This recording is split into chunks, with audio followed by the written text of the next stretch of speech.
and the arts. I heard voices that told me I was a Blessed Virgin Mary. Of all things, me! I'm not schizophrenic paranoia. I'm doing all right. I'm paranoid schizophrenic now. I never was before.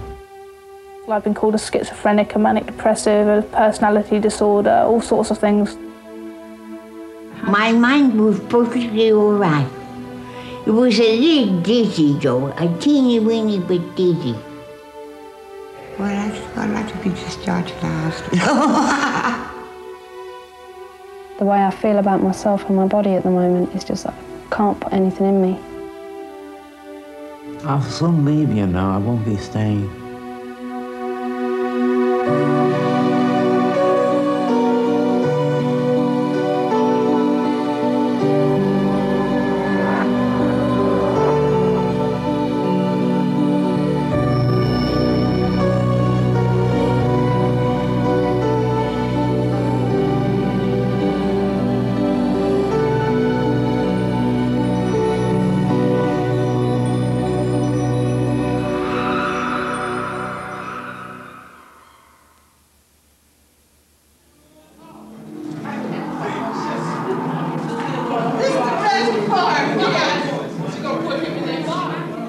A social evening for male and female patients in the admissions ward of the Hudson River Psychiatric Center in Poughkeepsie, USA.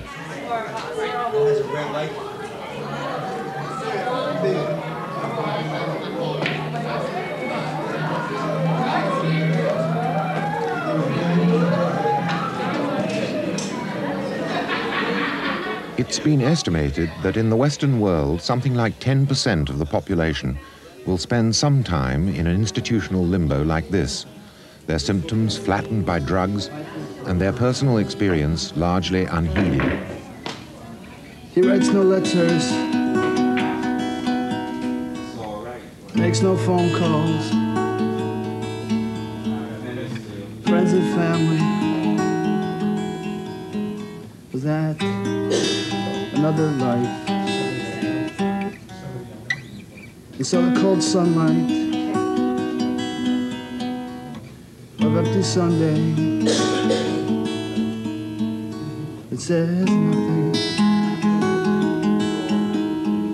and the stars are so far away.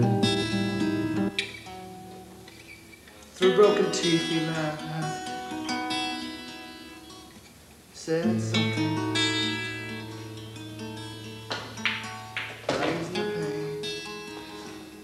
I must admit that my own interest in this subject was probably provoked by having a father who was a doctor. And I think that what first aroused my curiosity was something strange he said immediately after he put the phone down on what must have been the relative of one of his patients. As he snapped his briefcase shut and prepared to leave the house, he turned to my mother and said, "I must go and see this chap. He's desperately ill." Now, I was old enough to understand that when a doctor is called with that degree of urgency and uses the phrase desperately ill, that he was referring to someone whose life was in danger and that he was going out to confront someone who was in a critical state of pneumonia, say, someone who had a stroke or a burst appendix or a serious accident. But my father was a psychiatrist. Now, unfortunately for him, he lived just long enough to witness the disappointing spectacle of his son turning away from medicine. And in fact, I still meet aged colleagues of his who tell me how he tried to explain how it was that his promising offspring was now wasting his time as a director of theatre, persuading grown men and women to dress up in other people's clothes and pretend to be someone else. On the other hand, he enjoyed the theatre. And since he also had a highly developed sense of history and was especially interested in the history of his own subject, I know that he would have sympathized with the idea that plays are an indispensable archive that help to reconstruct the mentality of other times. And when it comes to reconstructing the part that madness played in the imagination of our recent ancestors, the plays of Shakespeare are perhaps an obvious starting point. Going from one register to another is enough to make it not. Yes. So I think you can jump in a little bit earlier on that. And I think you can even be slower coming in. So I think when you see them off, makes it different. You know, that's the way in which one tries to come to the point of an awkward situation, almost by tiptoeing into it. Yes. I mean, one actually almost goes on tiptoes. Right, there, they're gone. Look, I know you're going to jump down my throat if I say this, but your noble son is mad. I mean, mad, say I, you know. It's because you feel that you're defusing a bomb. Yes. Okay? Yes, I see that. Right. My liege and madam, to expostulate what majesty should be, what duty is, why day is day, and night, night, and time is time, were nothing but to waste night, day, and time. Therefore, since brevity is the soul of wit, and tedious the limbs and outward perishes, I will be brief. Your noble son is mad. Mad, call I it, for to define true madness, what is to be nothing else but mad. But let that go. Although Polonius, like most of us in fact, finds it hard to define madness, he can recognize it when he sees it, and he's confident that he can demonstrate that Hamlet is an obvious example. To prove the point, he plans a diagnostic encounter to be overheard by the concealed king. This is perhaps the earliest example of what modern psychiatrists describe as a present state examination. Ah! How does my Lord Hamlet? Well, God have mercy. Do you know me, my lord? Excellent. Well, you're a fishmonger. Not I, my lord. Then I would you were so honest a man. Honest, my lord? Aye, sir. To be honest as this world goes is to be one man picked out of 10,000. That's very true, my lord. If the sun beat maggots. I mean, what is interesting here is the way in which all the things that he says, they jive and they coincide very closely with the sort of criteria that we use today for testing someone whom we believe to be mad, in that he starts with the notion of recognition and then is actually detecting a curious sort of fractured, tangential quality to your replies, and also recognizes the fact, as we so often do, that the insane often have sense buried in the middle of nonsense. Is not the comedy of the scene the fact that he's absolutely normal in this scene, and Polonius projecting the madness on him? Well, says, you see? And in fact, you know, everybody else can see, the audience can see that he's... Well, that I think is a very interesting point, again, that behavior, which in fact is prompted perhaps by perfectly normal states of mind, can be thought to epitomize madness by those who assume that you are mad. I mean, this happens, for example, in this famous case when a psychiatrist deliberately got admitted into hospital people who were sane. All their behavior was then thought to epitomize the insanity that they must be suffering from by virtue of the fact that they were in the lunatic asylum. Now, once you have said he's mad, these inconsequentially ironic comments are taken to be and advertised as being mad, the epitome of insanity. The odd thing about madness is that it seems to be no easier to say what it is now at the end of the 20th century than it was in Shakespeare's time. And yet we seem to understand one another when we use the term. At the same time, although the idea of madness figures prominently in the folk wisdom of almost every society with which we're acquainted, what counted as madness in ancient Greece, say, is not quite the same thing as what now counts as madness in tribal Africa. Even in our own time and within our own community, it's only too easy to misidentify aberrant behavior or demeanor.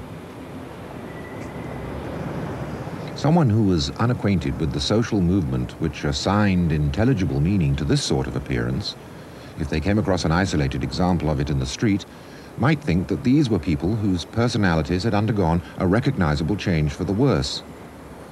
But because we know that there are other examples, and that what you see here is one of a kind, and that the members of this kind share attitudes of which this appearance is an intelligible symbolic expression, we know that it's not so easy to single it out as an example of insanity, even if, as some people might say, there's something distinctly odd about it. By the same token, when someone speaks out loud, when no one is visibly engaged in conversation with him, we tend to assume that he's hallucinating the presence of the other person, and that this is a classical instance of madness, but not in this context. In fact, there are many situations in which the vested interests of the observer and the whole context of the scene can alter the identity of what is being observed. From the point of view of a European farmer, this field would be infected by parasitic poppies. But if I was in Turkey and harvesting opium, then the clover or the peas would be the weed.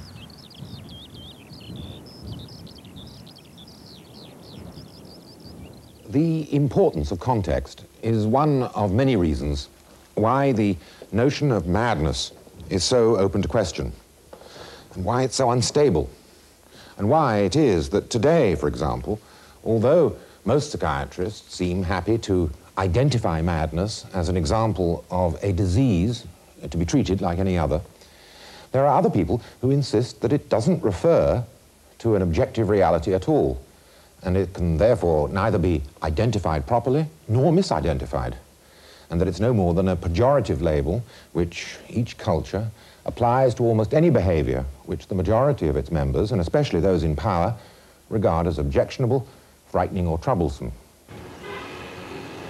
The social consequences of this attitude can be seen here in Trieste in the north of Italy, where in the late 60s, the radical psychiatrist Franco Basaglia persuaded the local government to close down the asylum in the belief that madness was nothing more than a manipulative label.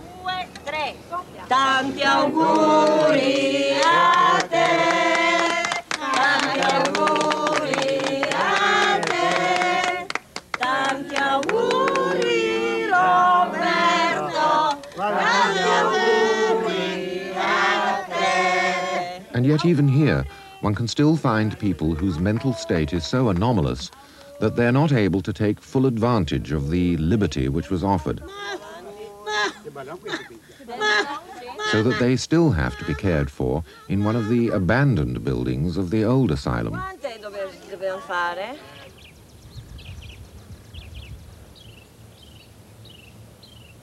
In a less radical setting, such as here at Poughkeepsie in New York State, where mental hospitals still exist, albeit on a greatly reduced scale, there is somewhat less misgiving about labeling people as mentally ill. Criteria by which they are identified as such are more or less the same as they are in the rest of the world: hearing voices, seeing things, and unintelligible fragmentations of thought.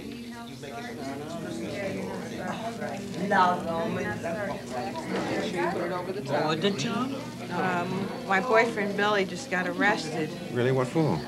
I think cocaine. Have you ever done drugs yourself? Not really. I have medication I have to take every day. What happens if you don't have it? I start to hallucinate. Really? Yeah. What do you do? Do you hear things? Yeah, sometimes I hear voices. What do they say to you?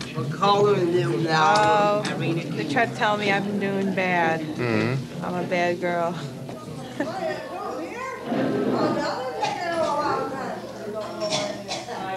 I'm making a purse. I'm trying to make a purse, honey. How's it? That's what I'm supposed to be. And are you succeeding in this or I'm not? doing the best I can, sir. It's pretty good. I let it fall on my stomach. I'm scared of things like that. What, you're scared of? I'm scared of sharp things like hanging over me. Really? Do you see a lot of sharp things hanging over you? I see Jesus in the spirit. I have the inner sight. How often do you see Jesus in the spirit? Quite a few times. Many. Anything I look at, I can. Even the pictures of mountains and like that built mountain right over there. I can see his face and everything. You see his face in the mountain?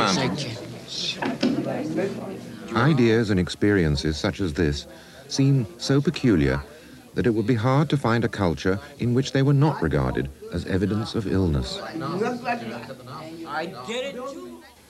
The fact is that there are many human features which vary in such a way that it's very hard to say precisely where normality ends and where abnormality begins.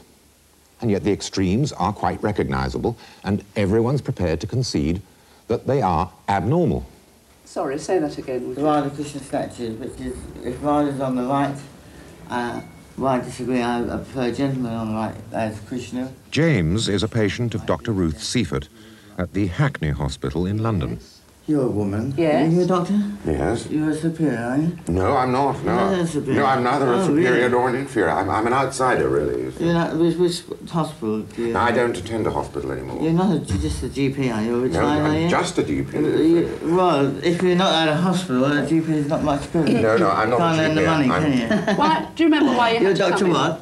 My name's Dr. Miller. Dr. Miller, but you're not Dr. Watt? No, I'm not Dr. Watt. No. That's the Watt. Do you know how many watts the light is? It's about under 3,000 watts. I say about 4. Well, it's about no wattage coming, no beamers coming down. Plenty of light going up. Reflectors, silver reflectors could have gold, any different colour aluminiums that reflect light up. If you want to reflect light up, but God usually reflects the light down by the sun, we call it, and we just play around with lighting and electricity to amuse the people on television or radio. What dimension are we, people? James, can you tell us why you've got scarves around your arm? Let's start there. Scars? I thought she was going to say scars. I might have scars as well, Doctor. Oh, Doctor, well, have you heard about the scarring? The Pie films, you know...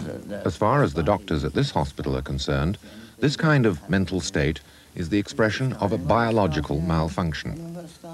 According to this view, James is suffering from a physical illness. Tell us what happened. Do you remember? Tell us what happened to... Dr. Seifert, you're getting carried away. Who, me? I'm getting carried away. She's getting my doctor now. She hasn't called me James yet. I'll call you James. That's it. And what am I? King James in what Bible? I thought you were just James. Just James? I've never heard the film Just James. I've heard Carry On James, but they never made a movie. Tell us what happened to your flat, James. I made a movie, plenty of British movies called Carry On. James. You're not British, are you? European, James, tell us what happened to your flat. What camera is it? What make of camera is it? Excuse me, camera. I'll do that. Hold the fire. Hang up. Do a long bit. That's a negative.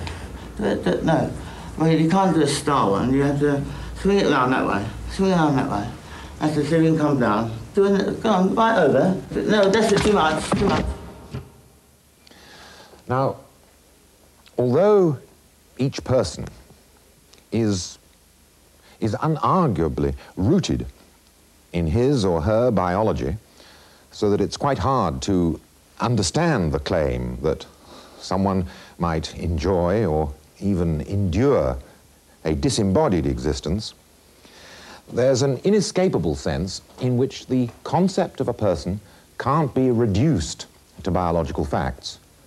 You've only to think of the way in which personal identity can survive the most appalling assaults upon the biological constitution. Someone can be blind, for example, paralyzed below the neck, or terminally weakened by cancer or AIDS, and yet we still sense that the person or self remains intact. On the other hand, there are people whose powers and capabilities are quite intact, their senses and limbs all in working order, and yet their personhood may be so awry, so disintegrated, that we're tempted to say that they're mad. Just look at some of the idioms we use to describe such people. They're out to lunch. The lights are on, but no one's at home. He's lost his mind. She's out of her head, or she's not herself. Now, all of these phrases imply the absence, departure, or at least the oddness of some mysterious entity which is distinguishable from the body and its powers. Now, what I'm driving at is that in some informal way, we all of us intuitively distinguish between a person or a self on the one hand and the powers or capabilities which furnish the means by which that person realizes or expresses himself or herself.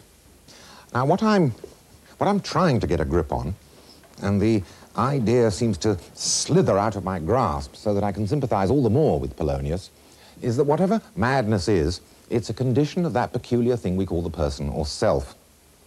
Now, of course, philosophers still argue about the essential prerequisites of personhood. So we'll have to take it on trust as a sort of slipshod working axiom, if you like, that a person is something that, unlike an animal or a robot, not only has consciousness, but also self-conscious projects, plans, policies, and ambitions. And above all, an awareness that there are other things in the universe that share those qualities and are therefore also persons. Now, if we take this rather perfunctory definition of a person for granted, it follows that its variations and peculiarities are only recognizable by other persons. So that it's hardly surprising that the understanding and identification of some of its most dramatic peculiarities, such as madness, for example, have, as people or persons themselves changed over the course of history, undergone a bewildering series of alterations. And yet, even in cultures which we find somewhat exotic and foreign, madness is recognized by criteria which we find quite familiar. To the patient's mother, this consultation is very important. Her boy is desperately ill. In his early 20s, he has become dreamy, idle, dirty, and withdrawn. Sometimes, when his mother speaks, he doesn't hear. Sometimes, when no one speaks, he hears voices. The witch doctor smells out the disease. He claims he can always pick out this illness by smell. And yet what brought the boy to his attention in the first place was not an alteration in his smell, but the fact that his mother intuitively recognized a change in his personality. Now, the witch doctor, like all doctors, is beginning to look for the factors which might be responsible for this regrettable change. It would be nice to think, and until quite recently, there were many historians who actually did think that there had been a progressive, steady improvement in our understanding. But the story, as we shall see, is one of endless alternations, swinging backwards and forwards between two theories, not so much about what madness is, but what causes it. And it all depends on whether the emphasis falls on the physical aspect of the human condition or the psychological one. Now, most of the so-called psychological explanations implicate other people, persons who in one way or another may thwart or frustrate the susceptible individual, so that madness was often assumed to be the result of unrequited love, say, or of frustrated ambition, or indeed anything which might overexcite the passions.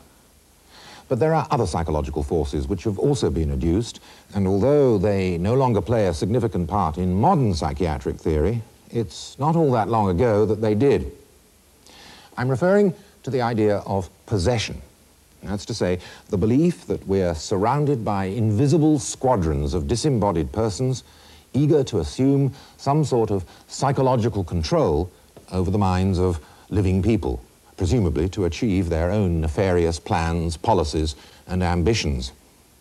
The influence of such quasi-persons has created a rich and rather alarming mythology of gods, goddesses, demons, and spirits, all of which are credited with the ability to insinuate themselves into the minds of real people.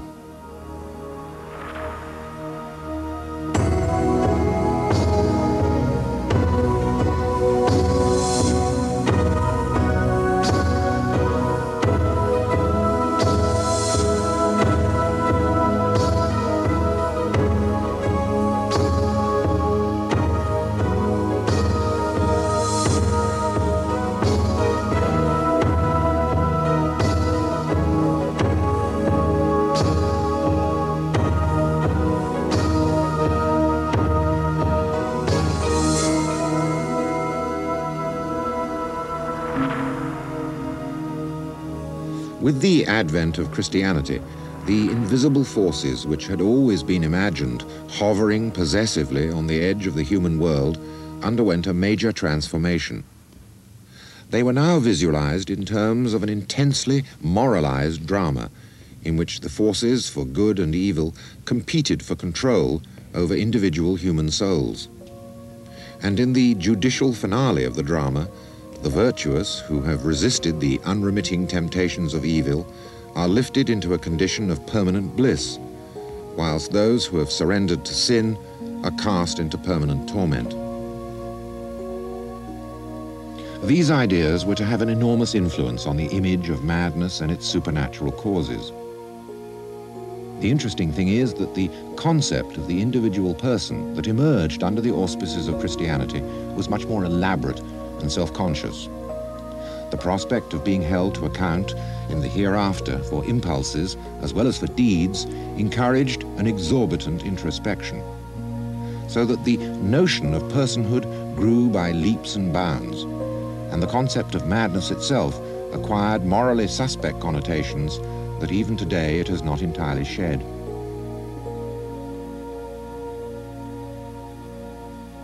It's a world of terror. There's terror everywhere. There's darkness. The forests are still full of wolves. The night is dark. Everywhere there are ghosts. Everywhere there are hobgoblins. Everywhere there are folk stories about humans turning into witches and wolves. It's a very, very frightening world indeed. And in that sort of a world, madness can loom everywhere. Anybody can go mad. Madness can be in your family. Madness can be the possession of the devil.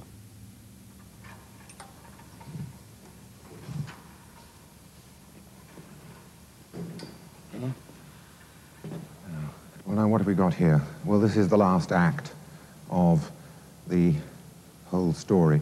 At the last trump, the dead have been roused from their sleep in the grave and are rising up towards the final judgment. From the complacent smile of this lady in the middle here, she presumably expects a favorable outcome. I guess that this man seated here has some suspicions that it won't go too well for him. Okay, now, up above, in the celestial level, which is marked really, I suppose, by this cornice here, we actually have the judgment itself. On this side are the blessed. After their sojourn in the bosom of Abraham, they are led on to permanent beatitude, with these smug, complacent smiles on their faces. Whereas over here on the other side, we have what interests us most, which is the fate of the damned. They're led off by these dreadful creatures here towards their eternal torment. But these are the figures who are not simply present at the last judgment, present at the last execution, at the last torture, but they're also the figures who have been permanently and invisibly present throughout the mortal lives of these sinners, leading them into the sins for which they're now being punished. And it's these figures who hover around the souls and bodies of the medieval living, who are seen as the creatures who possibly possess the mad and lead them to their convulsive hysterias. Although ours is still a nominally Christian civilization, so that almost anyone would recognize at least some of the themes which are to be seen here, there's a world of difference between the culture which made all these objects and lived, or at least tried to live, by the principles which they express, and our society, which simply sees them as exhibitable artifacts, exemplifying little more than either art or archaeology.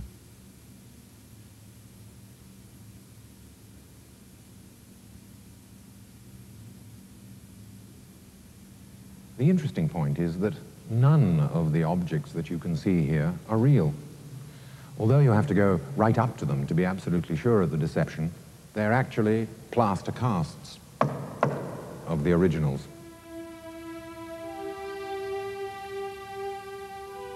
And yet, there's a sense in which even the originals are little more than plaster casts themselves, representing, if you like, the internal mold of a mentality which no longer exists in this form. But in any case, there's always been an alternative interpretation.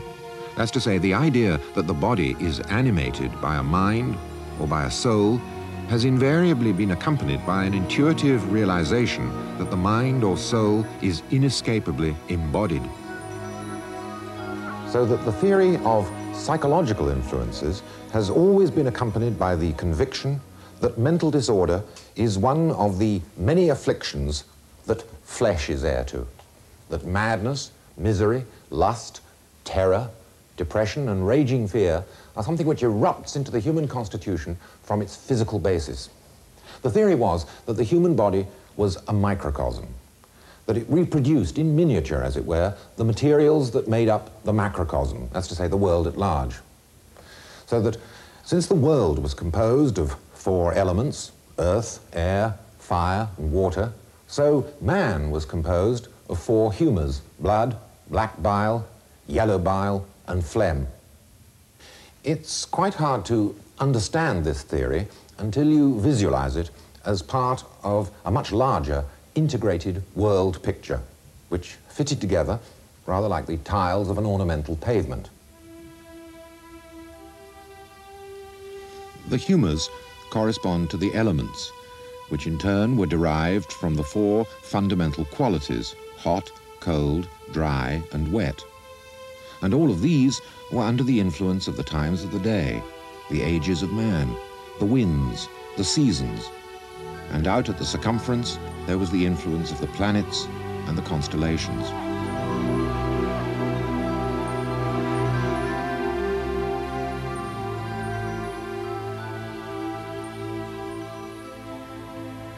Well, the medical implications of this system were almost self-evident. Illness was assumed to be the result of an imbalance of the humours. Mild disharmony produced the recognizable differences of normal temperament. In fact, we still talk of sanguine, melancholy, or phlegmatic types. But pathological excess required medical intervention to restore the balance.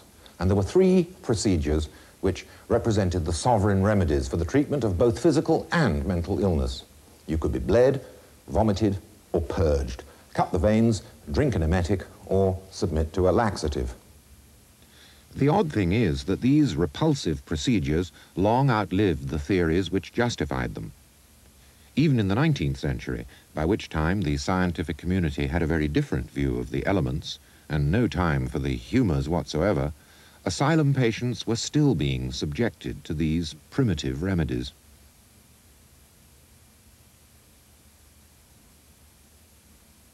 In fact, as we'll see again and again, the coexistence of conflicting belief systems is one of the most prominent features of human intellectual history.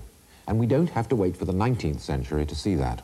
What one finds an enormous ferment of debate in the 15th and 16th and 17th centuries regarding everything natural and everything supernatural. That's what the Reformation and the Counter-Reformation and the Renaissance are all about. There's a sense that with a newly literate population, with far more intellectuals around, all these issues are up for grabs. And one of the people who are trying to grab hold of knowledge, of explanation, of some sort of power are, of course, the doctors. And doctors will come along and want to say, madness, what is it? It's not necessarily the work of the devil. It may well be a physical affliction with a physical cause in the body and possibly a physical cure as well. But I say the doctors, it's not just the doctors as a kind of homogeneous block, because the doctors themselves are divided. And they're also divided about individual cases, so that many of the doctors will often say, this case, it's convulsion, it's spasm, it's swooning, this is real possession, but that case, that may well be a physical disorder. This is a case of epilepsy or something like that. There's no agreement, no coherence at all in society about what is the sole and obvious cause of insanity. Few cases involving this conflict between natural and supernatural explanations have survived. The late woeful case of Mary Glover is a valuable exception. In 1602, a young woman called Mary Glover began to exhibit a number of alarming symptoms. Occasionally blind and sometimes mute, she was also the victim of convulsive seizures, and in the coma which followed these fits, she was entirely insensitive to pain.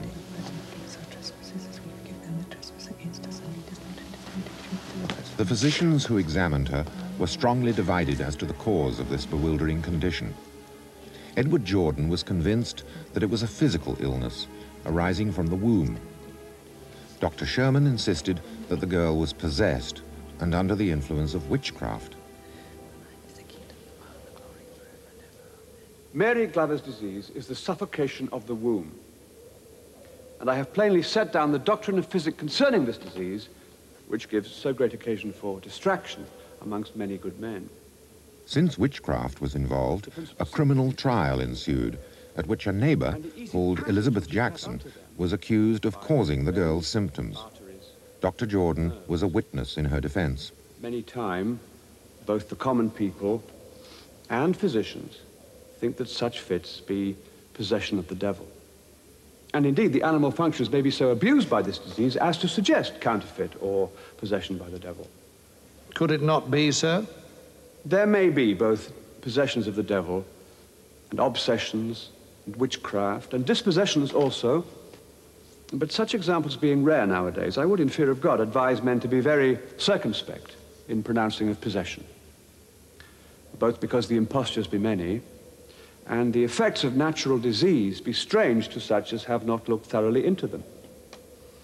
I press you then directly, whether in this case it be natural or supernatural. In my conscience, I say that it is natural. It is not enough for him to say sundry great and deformed symptoms may spring from these hysterical passions. He must conclude the same in our particular subject and demonstrate the same. Can you call for me a character of the supernatural to be showed me here? If it be natural, what do you call it? Passio hysterica. Can you cure it? Cannot tell. I will not undertake it, but I think a fair trial should be made thereof.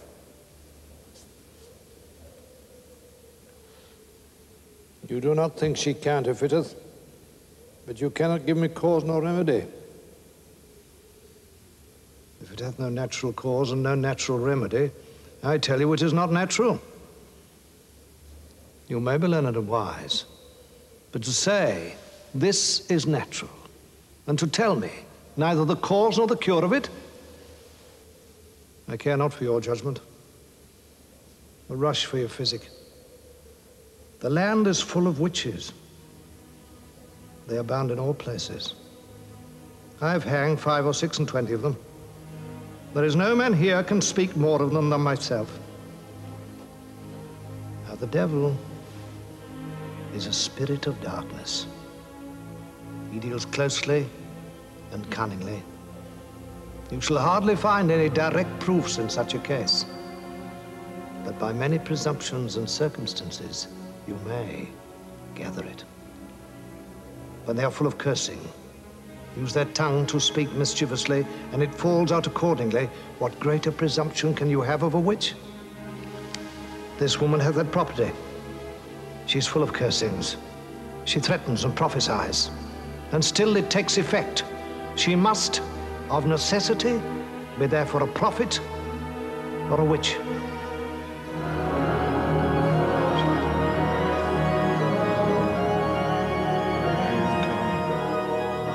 And yet, Mary Glover's condition failed to improve, in spite of the conviction and imprisonment of Elizabeth Jackson for witchcraft. The girl was therefore subjected to exorcism by means of prayer and fasting, and she is said to have recovered.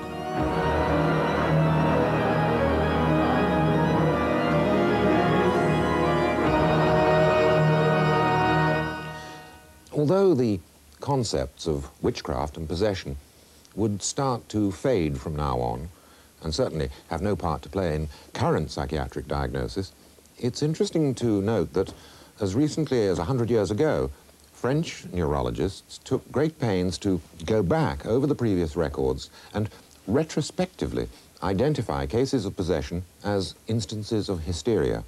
Presumably they did so to confirm the bankruptcy of theological ideas once and for all.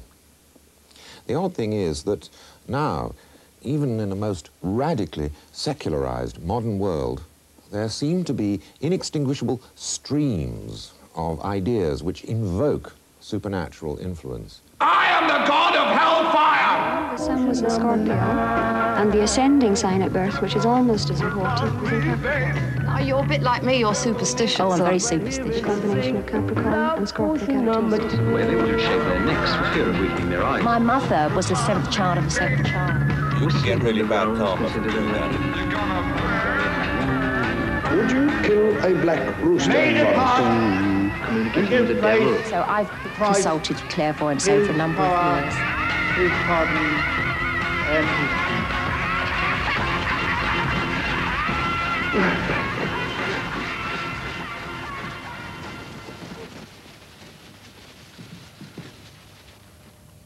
One of the virtues of the, if you like, the pre-professional, pre-scientific approach to madness is that I think it was recognized that madness came in many forms. There wasn't one simple diagnostic sign of it. There wasn't one mere nature. It wasn't necessarily all in the brain or all in the blood or all in the spirits. And so I think that when one looks at a healer such as Richard Napier in the early 17th century, what one finds is a recourse to many different tentative approaches. Let's try the astrological approach. Let's try the use of prayer. Let's try the use of spiritual comfort. Let's try the use of drugs and see what works with this particular patient. And I think that was probably rather canny. Richard Napier was both a doctor and a priest, practicing at the same time as the case of Mary Glover. Fortunately for us, he was a man who kept notes, and his casebooks provide thousands of examples of the madness of early 17th century people. These have been deciphered by the American scholar Michael MacDonald. As one turns the pages of Napier's voluminous records, one begins to see the comfortable coexistence of diagnostic theories and remedies which we would regard as completely incompatible with one another. Horoscopes, amulets, and exorcisms are to be found cheek by jowl with potions, purges, and emetics.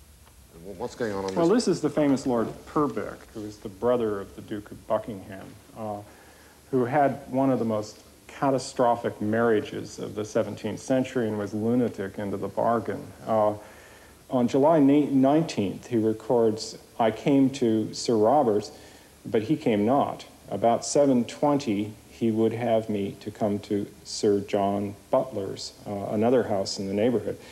But he was gone and broke out of his chamber and went to London to see his wife, apparently, perhaps his mistress, but more likely his wife. And then he falls into a rage, and then he raged. My Lord Purbeck came to Linford July 23rd. He came to me and prayed with me. This was not uncommon for Napier to pray with his patients. It was a form of therapy. So, if we can review the range of treatments that he would have offered, you say that prayer was not an uncommon form of therapy. Far and away, the most common thing he prescribed for lunatics as well as physically ill people were purges, vomits, and more rarely bleeding. As Lord Purbeck bitterly complained after a purge gave him something like 16 stools in a 24-hour period, he came back swearing that he would never again take physic from Napier. And in fact, rich patients get very elaborate purges and vomits, and sometimes cordials, which are meant to make them feel better, which have many, many different ingredients, often expensive ingredients, frequently based in alcohol, to make them a little more palatable. And poor patients get essentially ready-made, over-the-counter What, your straight drugs. vomit? Your straight vomit and purge, yes. They're sort of standards that he enjoyed. But presumably, I mean, a vomit is a vomit is a vomit, and whether or not you've got expensive ingredients, the effect of the vomit must be the same whether you're poor or rich. It is, yes, yes. And the patients would have come here then in enormous quantities each day. I mean, yes, yes. I mean, sometimes consultations were as many as 20 minutes, at 20-minute intervals. And there was no one else doing that sort of thing then in the district? There were a couple of notable physicians. Nobody had quite the range that Napier did, and certainly he gained the largest reputation. For the patients who came to see him, would the supernatural world have been, as it were, sort of densely packed? Absolutely. His patients believed that they lived in a world that was vibrant with supernatural forces, in which the unseen world of the devil and of God impinged upon their lives constantly and influenced their actions and the actions of other people. He was a selective skeptic. And yet, less than 150 years after Napier's death, supernatural explanations of lunacy, and indeed of anything else, had almost faded into insignificance. The fact is that by then, the whole landscape of European thought had undergone a recognizable change.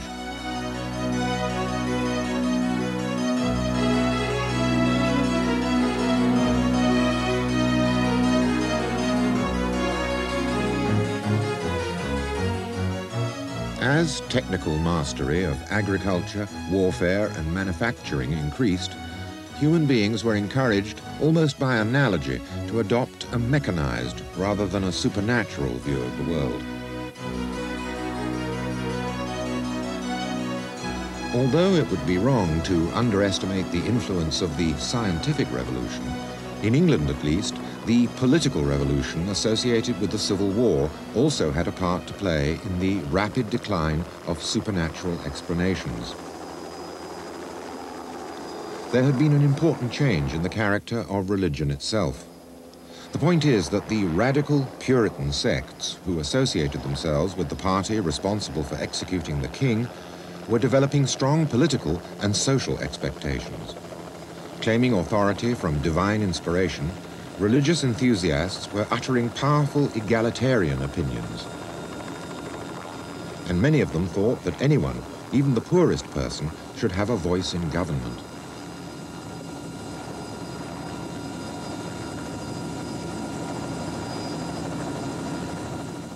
Such revolutionary thought led to a politically motivated desire to undermine the influence of enthusiastic religion. And in the long term, this led to the growth of a new profession which would take on the responsibility for the mad. So, in the years that followed the Civil War, and especially after the restoration of the monarchy in 1660, almost anything that was tainted by religious enthusiasm was seen as threatening to the new civil polity.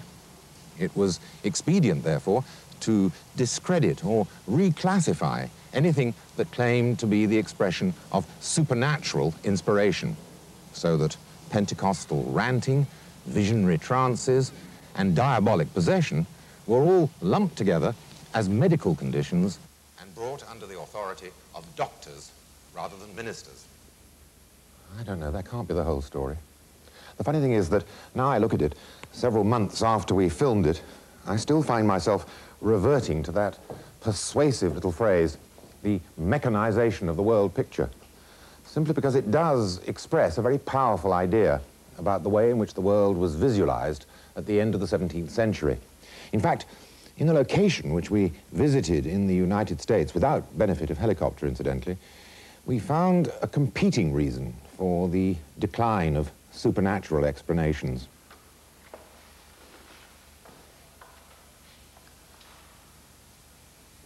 By 1804, when this surgical amphitheater was built on top of the Pennsylvania Hospital in Philadelphia, the image of the world in which lunacy occurred, and indeed the representation of madness itself, had undergone far-reaching changes.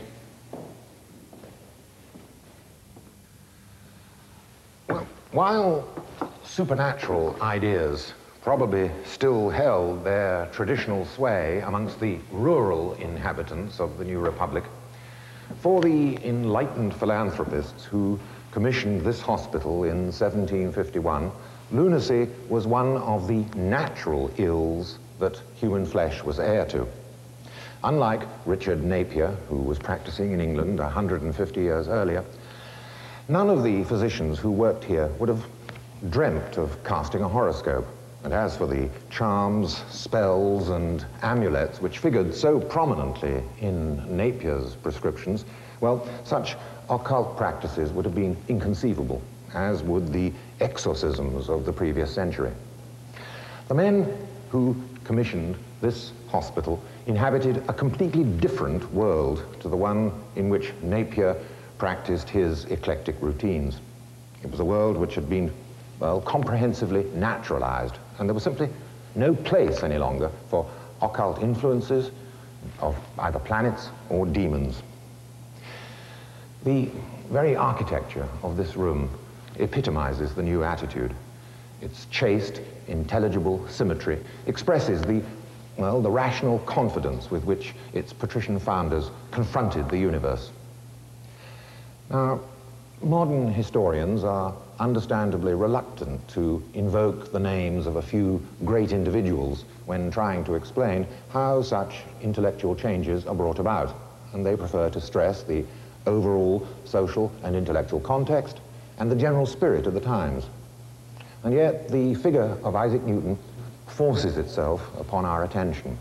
In fact, there's no getting away from the fact that Newton was, to all intents and purposes, the architect and sole legislator of this new mechanical philosophy. Certainly, there was no other man of whom Alexander Pope could have written, and God said, "Let Newton be," and all was light. As far as the educated imagination was concerned, the most important point about Newton's theory was its intelligible inclusiveness. Its grasp extended all the way from objects of the greatest magnitude, sun, moon, and planets, all the way down to the smallest particles and fibers of which the human body was composed. The hope was that the mechanical laws which held the cosmos together might also be applied to the human constitution. Under the auspices of such a theory, it looked as if the last stronghold of supernatural mystery was about to yield to scientific explanation. Well, the fact is that although the medical profession tried wherever it could to affiliate itself with natural philosophy, as the science of physics was then called, it simply couldn't lay claim to the same level of understanding or effectiveness. On the contrary, when it came to curing patients of physical diseases, the profession was just as powerless as it had been 150 years earlier. And doctors were even more in the dark when it came to the treatment of the insane.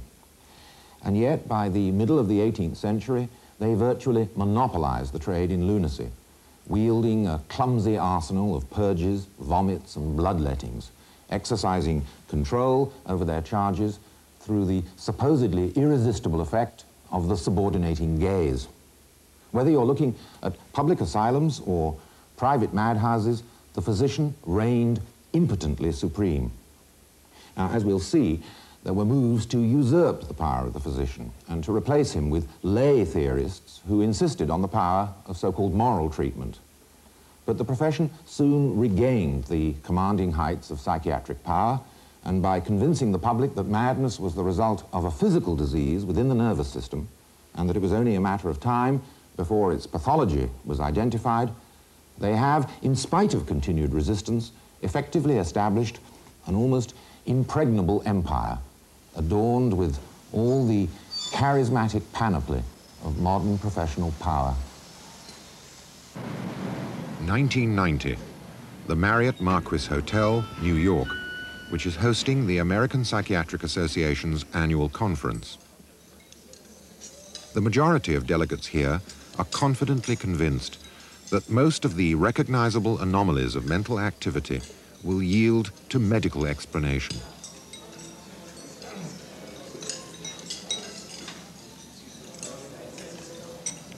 We learned several things.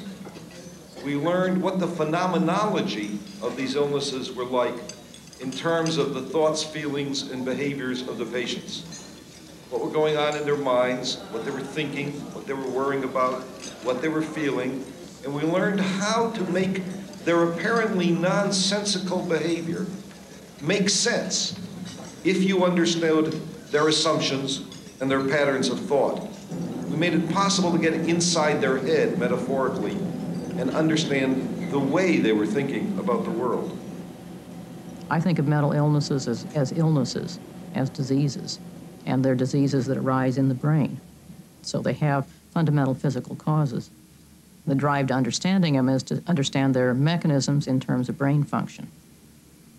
Each time I see a patient, I listen to them describe that they're hearing voices or being persecuted, and I'm always thinking of them in terms of those symptoms, their personhood, but I'm also asking myself what has happened inside their brain to make them experience these unusual and very distressing things. Summer is here with her blossoms fair, and you are absent only. No bird that nests in the greenwood tree, but sighs to greet you and kiss you. All the violets yearn for your safe return, but most of all I miss you. Slumber on, my little gypsy sweetheart. Dream of the field and the grove. Can you hear me in that dreamland where your fancies rove? Slumber on.